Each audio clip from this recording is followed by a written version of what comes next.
les gens courent parce que le feu s'approche. On va faire valoir notre droit à manifester. Faites tous, on est 3000 dans l'usage de la force. Dernière sommation. Si la gendarmerie est responsable, il n'y aura pas de problème. Ah ouais, ça prend feu sérieux là. Médic! Rejoignez des zones vertes pour aller vers le village. Le feu progresse vers vous. Salut tout le monde. Alors en fait le week-end dernier, il y a eu à nouveau un immense week-end de mobilisation contre les méga-bassines en France. Vous devez sûrement vous rappeler l'année dernière, il y avait eu des images hyper impressionnantes de milliers de manifestants qui se dirigeaient vers la méga-bassine de Sainte-Soline. D'ailleurs j'avais fait une vidéo à ce sujet-là, c'est juste ici si vous ne l'avez pas vu. Et donc il y avait eu des affrontements assez intenses entre les forces de l'ordre et les manifestants pendant plusieurs heures. Allez, 112!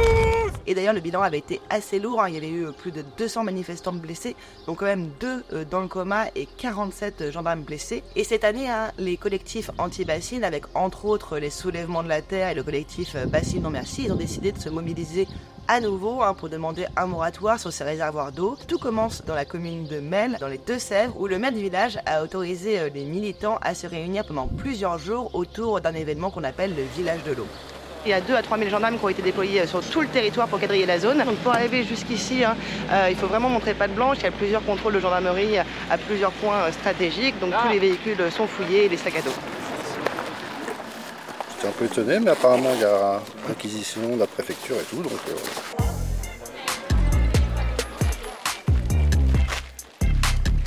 Alors ici c'est vraiment impressionnant parce que l'organisation est complètement dingue. Il y a déjà des milliers de personnes qui sont arrivées de toute la France et de toute l'Europe. Il y a même des Mexicains, il paraît, c'est vraiment impressionnant.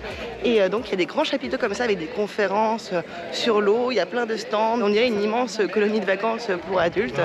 C'est vraiment incroyable qu'ils aient réussi à ramener autant de personnes ici. Le village de l'eau ici, c'était un choix de la commune que de répondre à une des demandes, d'organiser un lieu où chacun pourrait venir penser, réfléchir, débattre, fêter. Je crois qu'aujourd'hui, il faut que des communes affirment la nécessité que des espaces démocratiques continuent à exister et qu'ils puissent être permis. Je crois que l'année dernière, la violence, elle était réciproque et qu'il y avait un vrai souhait d'affrontement réciproque de la part de quelques radicaux d'un côté et de la part de l'État qui avait décidé d'en découdre. Ça avait été déclaré par Gérald Darmanin la veille. Quand c'est autant anticipé, autant voulu, autant souhaité, on met une ambiance qui favorise cette violence. Heureusement qu'on a le maire de Melle et sa municipalité qui a eu le courage de reproduire ça comme il y a 1 an et demi. On n'entend que les risques de violence, que l'organisation policière qui tient autour, alors que les débats ont lieu ici dans ces chapiteaux. Ah bah, salut ça. Alors lui, c'est Benoît Jeunet, c'est un des représentants de la Confédération Paysanne, qui est un syndicat agricole qui est classé à gauche et qui est contre la construction de méga-bassines. C'est un des visages médiatiques de la lutte et d'ailleurs l'année dernière, il a été condamné à 1 000 € d'amende par la justice pour avoir participé à l'organisation de la manifestation de Sainte-Soline. Un autre monde est possible, une autre agriculture est possible et on demande à stopper ce projet de méga-bassine qui est complètement décalé. Alors, je vais quand même prendre une petite minute pour vous expliquer ce que c'est qu'une méga-bassine pour celles et ceux qui n'ont pas vraiment suivi le dossier. Alors déjà, officiellement, ça s'appelle une retenue de substitution et en fait, c'est un gigantesque cratère qui est creusé artificiellement pour servir de réserve d'eau. Ce projet à la base, c'est pour faire face au manque d'eau auquel les agriculteurs font face l'été. Donc l'idée, c'est de pomper dans les nappes phréatiques et les cours d'eau pendant l'hiver, de stocker l'eau et de s'en servir ensuite l'été. C'est quoi le problème, vous me direz? En fait, des problèmes, il y en a plein. Et c'est d'ailleurs pour ça que, par exemple, l'année dernière, la justice a interdit la construction de 15 méga-bassines. En fait, elles sont jugées totalement surdimensionnées et totalement inadaptées aux effets du changement climatique. Et l'autre problème, c'est que ces bassines, elles sont réservées qu'à un certain type d'agriculture, l'agriculture intensive, celle qui utilise l'irrigation, comme par exemple la production de maïs. Et pour rappel, le maïs, à la base, quand même, c'est une plante tropicale, donc ça a besoin d'énormément d'eau l'été. D'ailleurs, on considère que la production de maïs, ça représente quasiment 20% de la consommation d'eau en France. C'est énorme. Et en plus, ce maïs, il n'est pas là pour nourrir des humains, il est plutôt là pour nourrir des animaux en élevage intensif. Et en plus, la grande majorité est exportée vers l'étranger. Donc évidemment, les gros agriculteurs qui irriguent leurs champs pour produire ce type de céréales, ils sont largement favorables à la construction de méga-bassines. Par contre, les agriculteurs qui prônent un autre modèle agricole à plus petite échelle et plus respectueux de l'écologie, eux, ils sont complètement contre. Est-ce que la lutte autour des méga-bassines, c'est pas un peu une lutte entre deux modèles agricoles? Est-ce qu'on peut résumer ça comme ça ou c'est plus complexe? Non, pour nous c'est plus complexe. Cet accès à l'eau est aujourd'hui globalement, sert globalement un intérêt qui est l'agrobusiness. Les paysans, même s'ils ont du mal à le mettre, aujourd'hui on est tous victimes, quel que soit le modèle, de ce modèle-là. Et quand on est endetté, bah, effectivement c'est un peu compliqué d'apprendre à dire non. Donc il faut les accompagner. Et ça c'est aussi l'argent public qui doit faire ça plutôt que de faire des trous et de la laisser au droit privé. Par contre, l'agrobusiness, elle n'est pas prête à partager. Parce que sans ça, son modèle il tombe. Et c'est dans ce sens-là, c'est eux qui cherchent plutôt à dire « ouais, c'est la guerre entre les écolos et les agriculteurs ». Il y a des hélicoptères de la gendarmerie qui tournent tout autour du village de l'eau. L'ambiance ici est quand même vraiment très bon enfant et c'est vraiment très familial. C'est quand même assez curieux de voir des hélicoptères de la gendarmerie qui survolent ce genre d'événement. Moi je suis pilote, c'est interdit de survoler une foule. Et ils nous refont le coup, et c'est presque de la provocation. Demain, une fois encore, on va braver les interdits. Une fois encore, on va faire valoir notre droit à manifester, notre droit à nous exprimer, notre droit à circuler. Demain, tous ces militants anti-bassines doivent partir de ce village de l'eau pour une grande manifestation, mais elle a été interdite par la préfecture.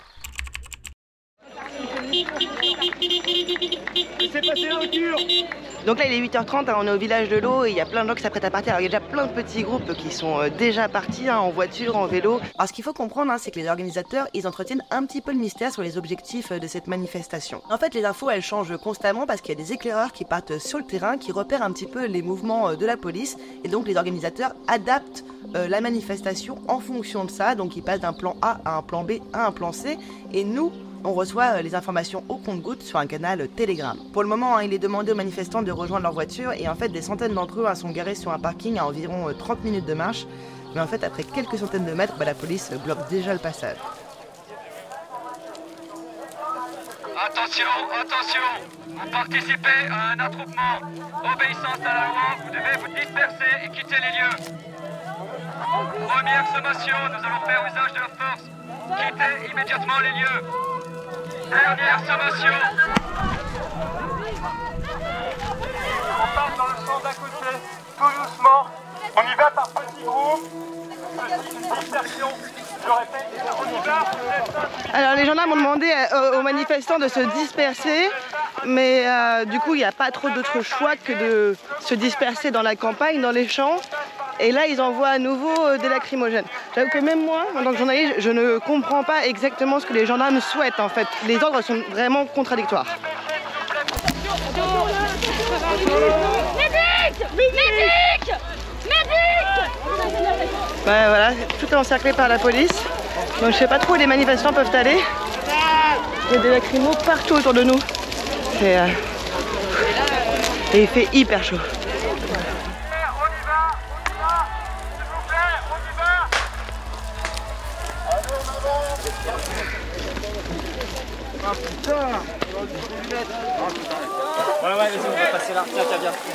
Donc là les manifestants ils ont réussi à faire un trou dans la haie à l'aide de bâtons qui sont dans le champ. Donc voilà, ils arrivent à sortir de cette zone encerclée par la police.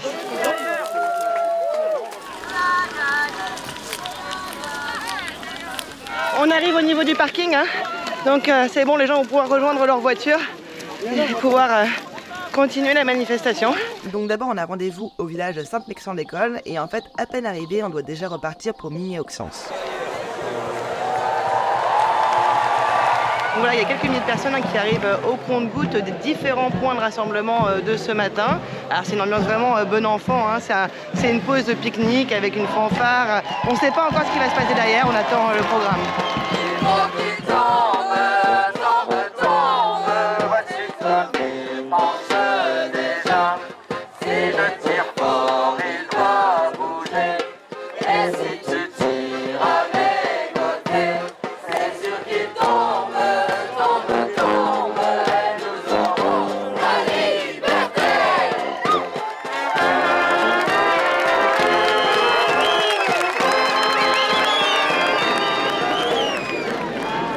Beaucoup plus tard que prévu, mais là on va repartir marcher. L'objectif c'est d'exproprier un poulailler de poules pondeuses de 360 000 poules. La cible, c'est un gros industriel qui soutient du coup les méga-bassines. Donc le but, c'est de toucher à l'origine de l'origine du problème, quoi. Voilà, on y va dans la bonne ambiance, la bonne humeur et tout va bien se passer. Cette année, la manifestation contre les méga-bassines, en fait, elle est vachement plus large. Elle est vraiment contre le monde de l'agro-industrie de manière générale.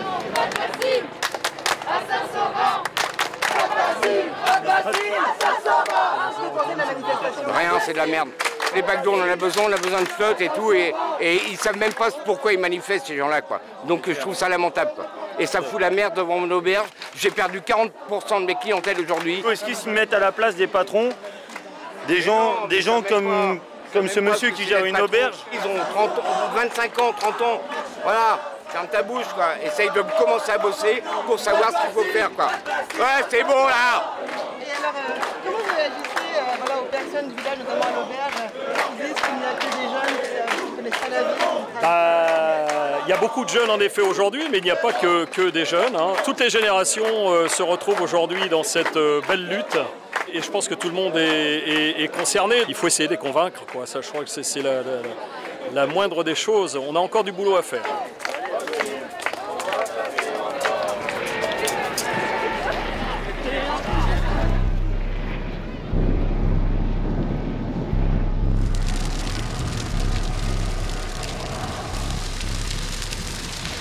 Oula. Alors là, c'est vrai qu'on voit des flammes dans le champ.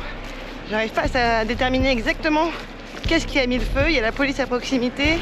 Est-ce que c'est de lacrymo ou des grenades d'insectantes qui ont mis le feu aux champs qui sont vraiment extrêmement secs là en cette période? Je sais pas du tout. Rejoignez des zones vertes pour aller vers le village. Le feu progresse vers vous. Rejoignez des zones vertes.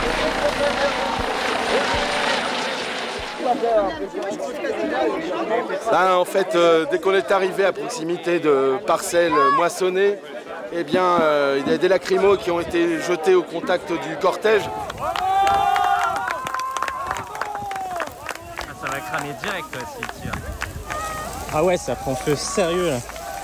Alors que jusqu'à preuve du contraire, cette manifestation, elle n'était pas interdite. C'est pour ça qu'on a fait tous ces kilomètres. On est venu à Mini-Auxence parce que c'était une zone où il y a des bassines et qui est en dehors des périmètres d'interdiction.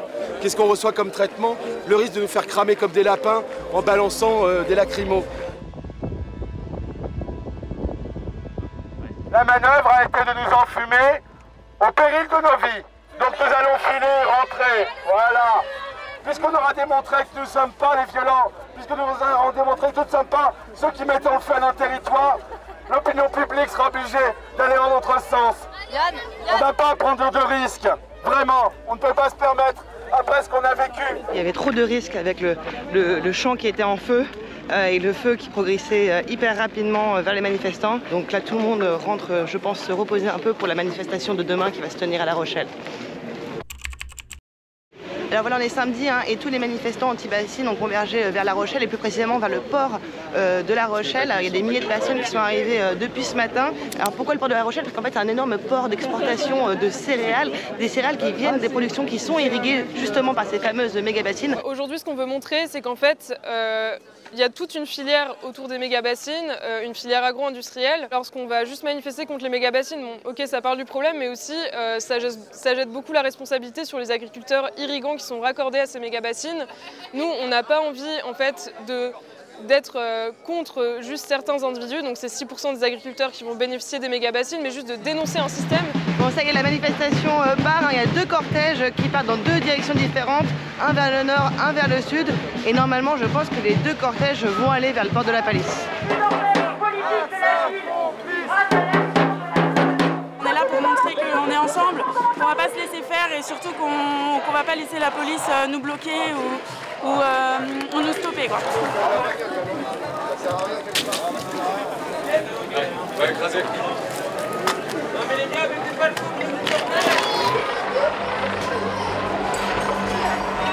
Attention, attention! Vous êtes 12! On est 3000! Faire usage de la force! Quittez immédiatement les lieux!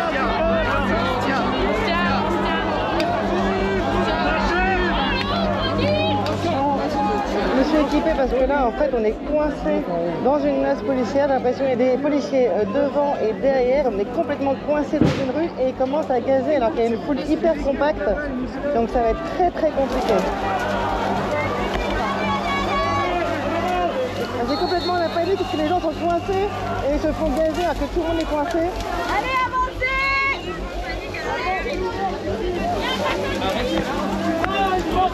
Je crois que les gens sont en train de créer un passage dans la haie pour pouvoir évacuer parce que ça va devenir irrespirable et on est tous bloqués.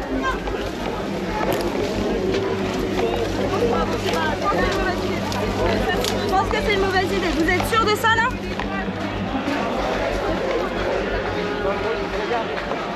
Vraiment, je comprends pas.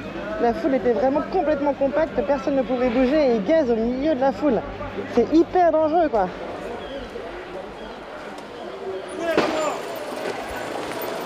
Moi j'ai pu faire le tour par une résidence, je suis passée parce que j'étais vraiment au milieu de la foule compacte et j'ai fait le tour et en fait là je me retrouve au milieu de la ligne de front entre guillemets, avec d'un côté les forces de l'ordre et de l'autre les manifestants qui font bloc juste là. Dernière sommation, nous allons faire usage de la force. Quittez immédiatement les lieux.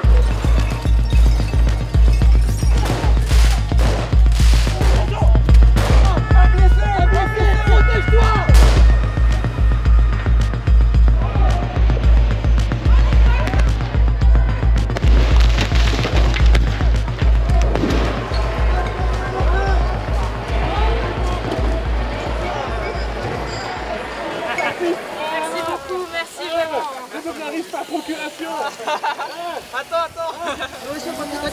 Moi j'ai perdu ma bouteille. Merci. Bah moi je pense qu'ils ont soif là, qu'ils manquent d'eau. Alors la priorité c'est de donner à boire à ceux qui ont soif, qu'ils aient toujours raison. Et je pense que dans l'absolu ils ont raison quoi. Voilà.